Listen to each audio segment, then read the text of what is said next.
could probably tell from the background that I am not home. But I will flip you around and let you see where I'm at. I am at my second home, which I call my second home at the end of the year every year. To do a quick little video to give you my room tour. Since I don't think I showed you the room tour before, I showed you my other room when I was here in April or June, but this is where we always have this room in December for 3 weeks. So I wanted to eventually show you a tour of what that room looks like.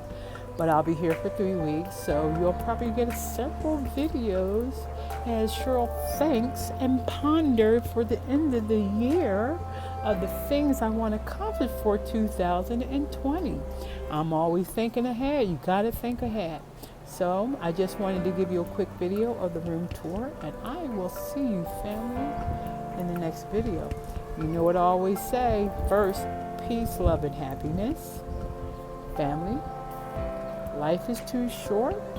You need to get out there and do what you want to do. All right, family. I will see you in the next video. Enjoy life. See you later.